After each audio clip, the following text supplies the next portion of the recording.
کیا اپنے خدا کے جلال کو دیکھنے کی تمنا کی ہے؟ آج ہم موسیٰ کی زندگی کے ایک اہم لمحے کا جائزہ لیں گے جو خدا کے کردار کی حیرت انگیز خوبصورتی اور نئے عہد کی طاقت کو ظاہر کرتا ہے۔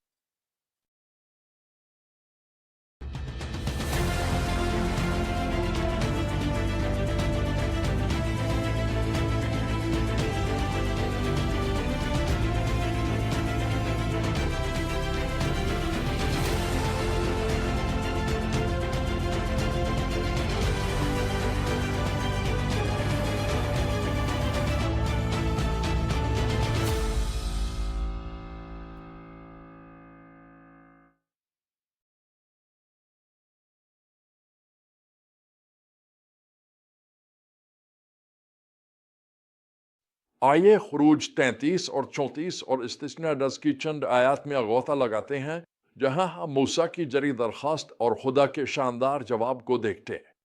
آج ہم جس بنیادی سچائی کو دریافت کر رہے ہیں وہ یہ ہے کہ خدا اپنی شان ان لوگوں پر ظاہر کرنا چاہتا ہے جو اس کی جستجو کرتے ہیں، اور یہ انکشاف ہمارے عہد کے رشتے کو بدل دیتا ہے اور اسے نیا کر دیتا ہے۔ ہماری کہانی خروج 33:18 میں موسیٰ کی جری درخواست سے شروع ہوتی ہے، اب مجھے اپنا جلال دکھا۔ موسیٰ نے جو کچھ بھی تجربہ کیا، اس کے باوجود اس کی سب سے بڑی خواہش یہی ہے کہ وہ خدا کو مزید گہرائی سے جانے۔ ہمارے لیے کیا شاندار مثال ہے! خدا کا جواب نہایت مہربان اور حیرت انگیز ہے۔ وہ اپنی بھلا ظاہر کرنے اور اپنا نام اعلان کرنے کا وعدہ کرتا ہے، لیکن وہ حدود بھی مقرر کرتا ہے، ہمیں اپنی پاکیزگی کی یاد دلاتے ہوئے۔ تم میرا چہرہ نہیں دیکھ سکتے کیونکہ کوئی بھی مجھے دیکھ کر زندہ نہیں رہ سکتا، خدا موسیٰ سے کہتا ہے۔ ہم دیکھتے ہیں کہ خدا موسیٰ پر ایک غیر معمولی طریقے سے اپنا اب ظاہر کرتا ہے۔ جب وہ گزرتا ہے، خدا اپنے کردار کا اعلان کرتا ہے، خداوند، خداوند، رحم کرنے والا اور مہربان خدا، جو غصے میں دھیرے ہے، محبت اور وفاداری میں بھرپور ہے، ہزاروں پر اپنی محبت قائم رکھتا ہے اور بدی، بغاوت اور گناہ کو معاف کرتا ہے۔ پھر بھی وہ مجرموں کو بلا سزا نہیں چھوڑتا۔ خروج 34:6 اور 7۔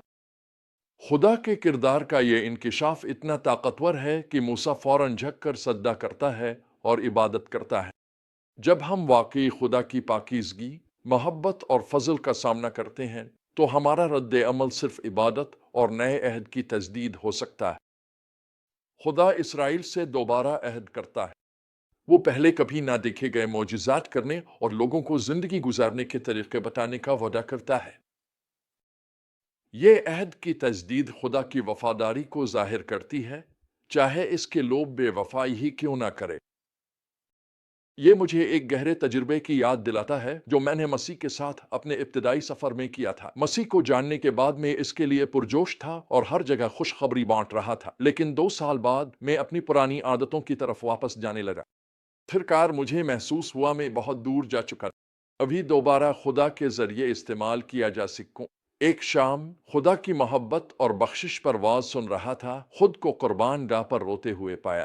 میں نے خدا کو اس کی پاکیزگی میں پایا، اس نے اپنی محبت اور شفقت سے چھو لیا۔ اس کی بخشش کا حقدار نہیں تھا، اس نے مجھے بحال کر دیا۔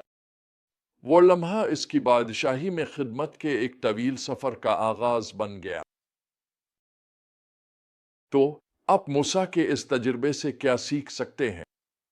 سب سے پہلے ہماری سب سے بڑی خواہش یہ ہونی چاہیے کہ ہم خدا کو مزید گہرائی سے جانیں۔ کیا آپ موسیٰ کی طرح خدا کا جلال دیکھنا چاہتے ہیں؟ دوسرا، خدا ان لوگوں کو اپنی ذات ظاہر کرتا ہے جو اسے تلاش کرتے ہیں، لیکن ہمیں اس کے سامنے ادب کے ساتھ آنا چاہیے۔ تیسرا، خدا کا کردار ہمارے اس کے ساتھ تعلق کی بنیاد ہے۔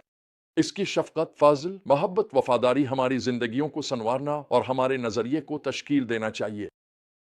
چوتھا، خدا کے جلال کا سامنا کرنا عبادت اور نئے عزم کی طرف لے جاتا ہے۔ آپ کے خدا کے کردار کے فہم نے آپ کی عبادت اور اطاعت کو کس طرح متاثر کیا ہے؟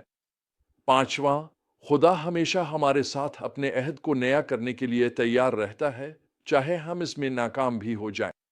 اس کی وفاداری ہماری بے وفائی سے کہیں زیادہ عظیم ہے۔ موسیٰ کی طرح ہم مداخلت کرنے والے ہیں جو خدا کا کلام لوگوں تک پہنچاتے ہیں۔